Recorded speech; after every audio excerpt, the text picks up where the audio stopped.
Hey everyone, this is Jennifer Beamer, owner-operator of Expertly Dyed Art by Science, and today I'm going to show you how to make this beautiful sequined thick and thin plied art yarn. And I just wanted to point out that if you don't know how to do a thick and thin yarn yet, you can see my previous video for making a thick and thin art yarn.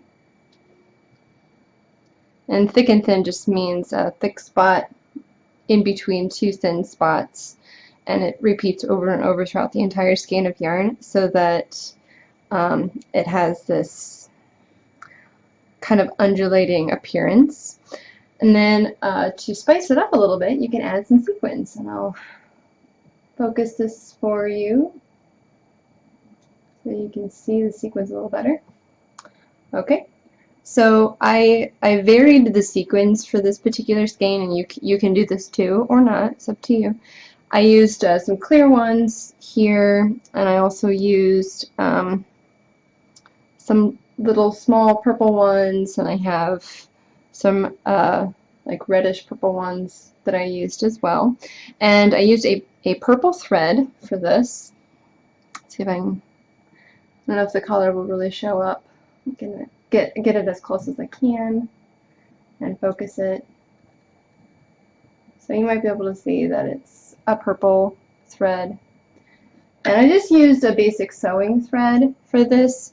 You can use a sewing thread, or you can use like a quilting thread. You can even use some hand spun or commercial spun yarn if you want.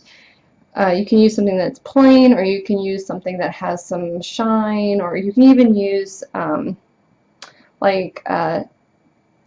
if you do any kind of leotard sewing, you might know of a clear thread that has some elastic to it. So you know, you can ply it with that, and you'll have a yarn that kind of bunches up real cool. So it's like a stretchy yarn. So you can use that. So there's lots of variety of things that you can do with this, and I'm just going to show you one way of doing this. So what you're going to need is your yarn. So make up a skein, a bobbin, whatever, of your thick and thin yarn, and that's what I have here. I didn't want the thick spots to be super prominent, so basically what I did is I spun it such that the thick spots really weren't much bigger than the thin spots. Hopefully you can see that. Bring it a little closer so you can see the color.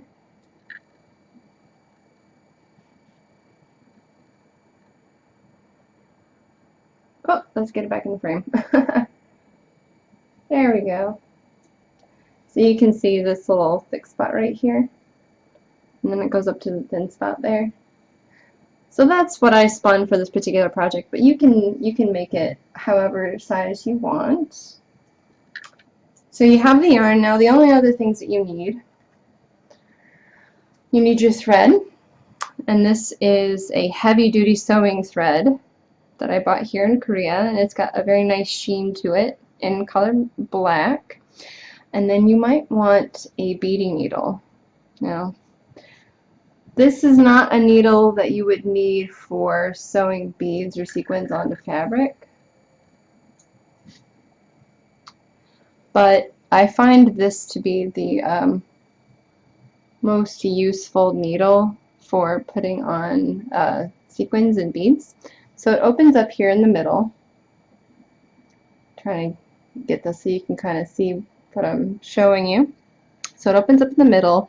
It's connected on both ends, and you just slip your thread in here, and then you can file on your sequins, which is what I've done here. I've got about 1.5 inches or so of these beautiful green sequins, and I decided to go with something simple this time, all one color, but you can certainly alternate in a pattern or a random assortment. You can put sequins and beads on here. You can even try like felted beads, any other kind of add-in that you can string onto a needle. You can apply with your yarn. And here's the sequins that I used. They're kind of an average size. I never really measured them, but they're flat, which is good for laying against the yarn nicely. You can also get the ones that sort of cup and have the multifaceted surface. That's fine too. Now, don't worry too much if you don't get a ton of sequins on here, because if you need to, you can always break the yarn, add more later. It's not the easiest method, but you can do that if you need to, so don't panic about how many are on here. For most of my skeins of yarn that I make this way, this is enough for me, and I usually have plenty left over that I'll either put these back in the bag when I'm done, or I will, like if they're a mixed blend, I'll put them in a little tiny Ziploc bag, so in the future I can use that first when I'm creating a skein that has multiple different colors. And then, you know, I always have like a blend available for the future. So here we have this all ready to go on our thread. Okay, and I just hold this all in my lap. The thread I hold in my lap, and the yarn I put down on my Lazy Kate. And if you have already noticed, I'm using my babe wheel for this.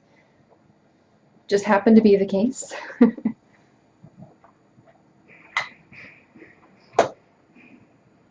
Alright. So I just tie both of these to my wheel with an overhand knot. And for your first 2 yards or so, you're going to want to just ply it with the thread. Don't worry about putting a sequin on yet. Whoop. Missed a little bugger. There we go. Okay. So you're just going to want to ply it for a little bit. Get the wheel a little closer to you so you can see. There we go. So I'm going to ply it, and I'm holding them in one hand and pinching off at the top. I'm also holding them a little bit further down so that the sequins don't get caught up into the ply before I want them to. Okay, so I'm just getting a few twists here established. And you see how easy this is, right? I'm like hardly working at all to make this happen, and you can see it's already starting to have this novelty effect.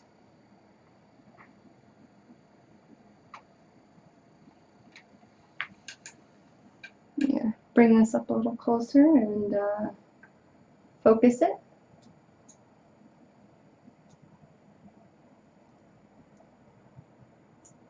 Whoops.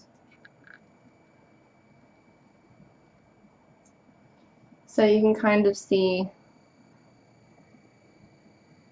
how it makes this middle part bubble like that around the thread. And you'll get this effect if you have one of your plying threads thinner than the other. So you can do this with a thin thread and a thick thread of any type of material. So you can have a hand spun single that's thin, like silk maybe, and when you ply these together, the same thing will happen. It just won't be quite as severe because you know, this is thread. So we're going to get this started, and after we've done that, I'm going to add on a sequin. You can put these anywhere, and sometimes I just let it fall wherever it will. But a good place to put them is on the fat part. And what I did is I just drew up one sequin here, and I'm going to place it over this fat part on the yarn. And when it's plied, it's going to be pretty much in this spot. It's not going to move too much.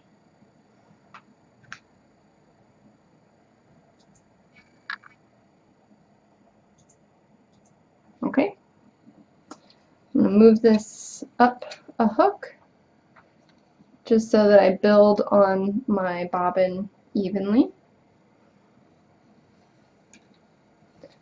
And like I said, I usually try to place a sequin every 1.5 to 2 yards. Now I'm going to put this sequin right here over the thin spot just to show you how it looks there. It sticks out considerably compared to when it's over the fatter part.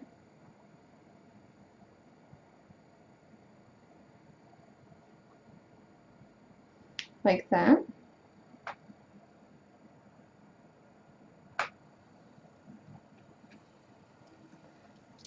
And like I said before, I kind of vary where the sequins end up going, just because I don't really mind if the sequin lands on a fat part or on a thin part. There I go, I place another one, and I keep winding it on as I go. Now, don't worry if this gets a little over twisted.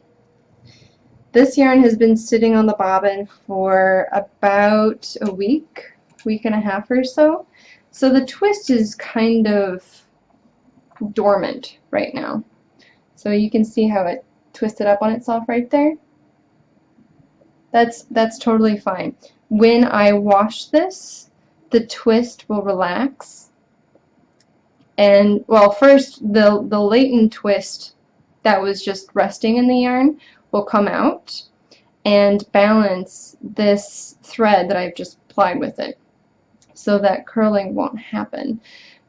Generally speaking, with art yarn, you do not want to weight the yarn unless it's a technique that specifically calls for it, because if you weight the yarn and it's more twisted than a balanced yarn would be, what's going to happen is when you knit your item and you go to knit with it or crochet with it and then wash the finished item, it might cause it to curl or bounce back in a weird way, or in some other way just kind of change the overall look of the project, and you'll get something that you'll have to end up taking out again.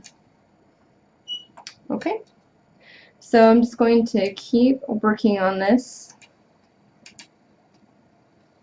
so you can see more examples of me putting this on.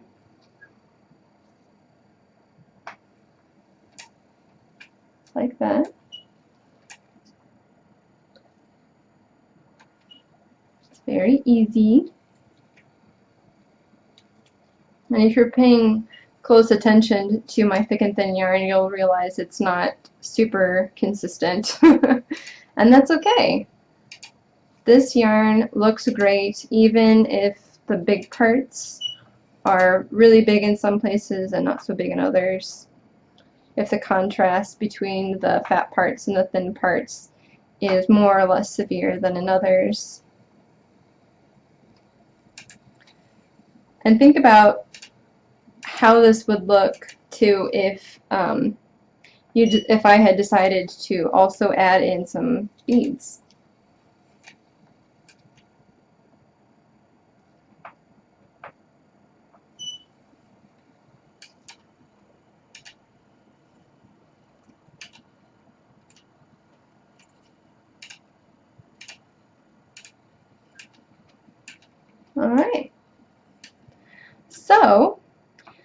If you have any questions, you can always post in the comments below.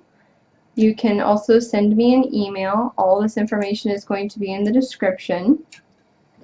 If you would like to share pictures of your work, do send them to me, or you can post them on my Facebook page. We all like to see what everyone else is working on, so feel free to share there.